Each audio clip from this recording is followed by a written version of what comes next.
बंदगी मेरी बंदगी है, ये सब तुम्हारा करम है आका। ये बात अब तक बनी हुई है, ये सब तुम्हारा करम है आका।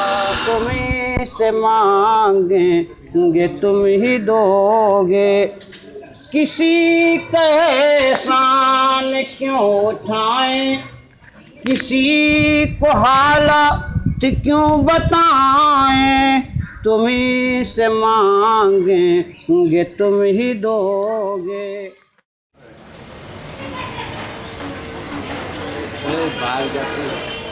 We're standing below the south gate of the Chirag Delhi village.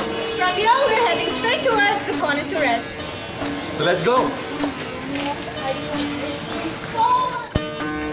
The distance from the south gate of the village to the corner turret does not make even a kilometer, but the dingy narrow lanes of the village make the walk a long one. The buildings in the village that were built later are all aligned more or less east-west, although facing slightly northwards towards Mecca, as with most other religious buildings. Interestingly, at some point, probably before the end of the 16th century, the orientation of the older buildings shifted by almost 20 degrees.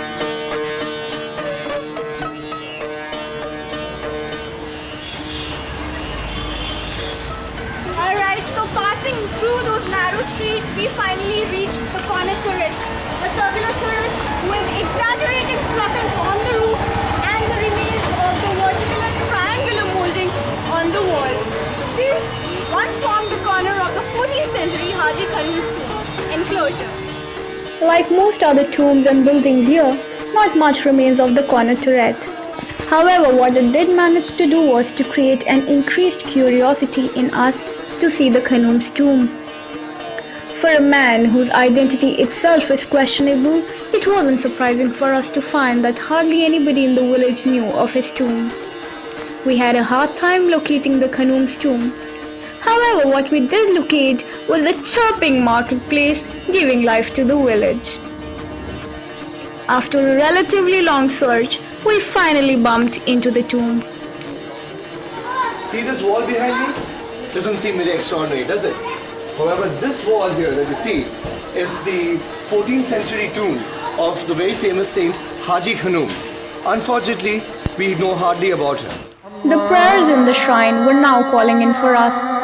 The nephews of Chirag Dehelvi, for a while after his death, did care for his tomb, which was then patronized by Firoz Shah, who built the entrance gate and the original tomb over the saint's grave. Although people continued to be buried in and within the dargah, it is clear from the simplicity of the buildings that it did not benefit from the same level of patronage as the shrines of Qutb Sahib or Nizamuddin. Fortunately, however, the central tomb of the shrine has been heavily restored.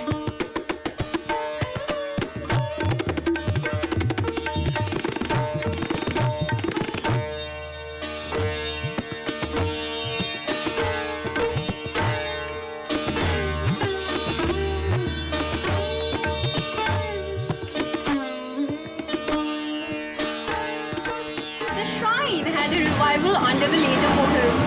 It was visited by a large number of people, especially during Urs, that's the death commemoration, and during Diwali, by people of all religions.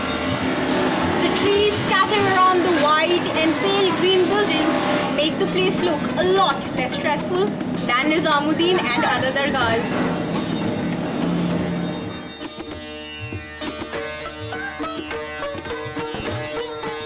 Nasiruddin Chirag Dehelvi, unlike his spiritual master Nizamuddin Aulia, did not listen to Sama, which was considered un-Islamic by a section of Muslim intelligentsia in that period.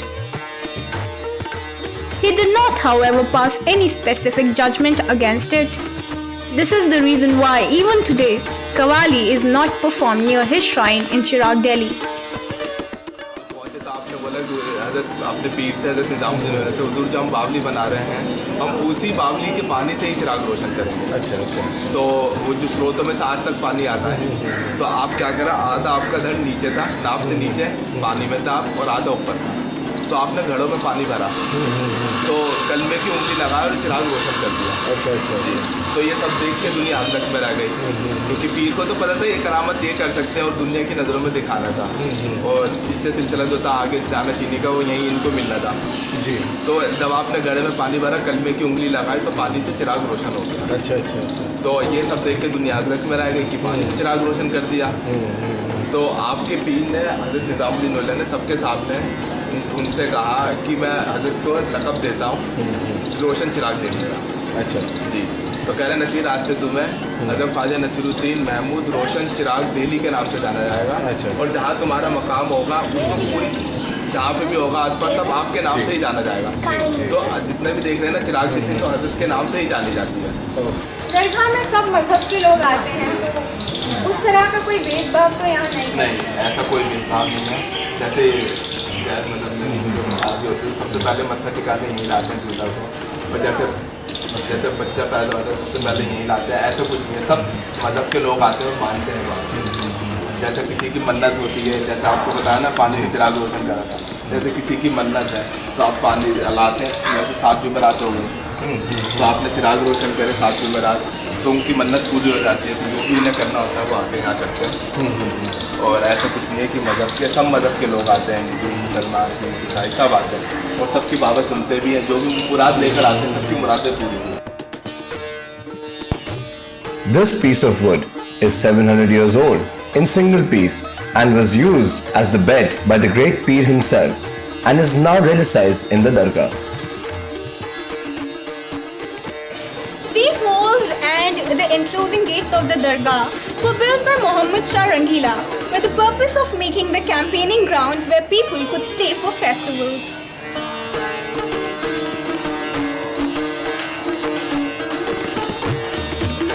Architecturally, the most interesting buildings here around are the tomb and the Mehfil Khana, or the assembly hall. These were built around the 14th century with lesser alterations than most of the buildings around in the enclosure. The Mehfil Khana may have originally been a Tughlaq building, with later repairs altering the style. The parapet Molons have a Mughal appearance, while the elaborate decorations above the main mihrab is seen on earlier buildings such as the tomb of Mubarak Shah.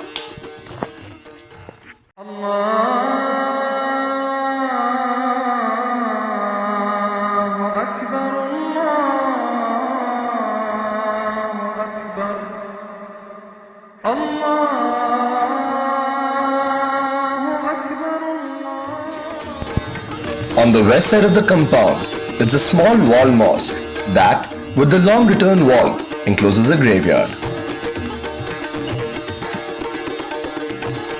This here is a 700 years old tree that has been in place since the time the Dargah was constructed.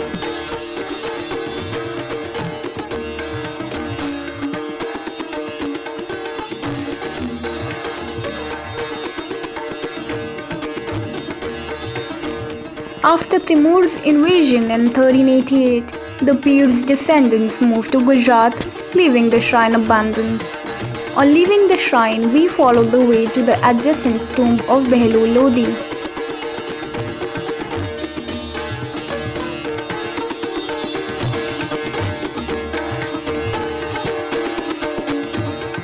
With 9 equal bays instead of one equal or dominant one, it has a central mihrab and 2 small arched openings on the west wall. The 3 other walls each have 3 arched openings between substantial columns. Behlul Lodi was the competent grandson of an Afghan trader. He was orphaned at a young age and was raised by Sultan Shah of Sirhind. He also married his daughter later in life. In 1431, he inherited Sirhind and later the throne of Delhi in 1451. He had a sizable conquest and major annexations in his tenure as king, the last victory being that of Jaunpur before he died in 1489. However, there is no direct evidence or oral tradition that says that this is his tomb. History relates to the fact that he was buried near Chirag Dilli shrine. Babur, the first Mughal emperor, visited both Behlol Lodi's tomb and Sikandar Shah's tomb on his first visit to Delhi.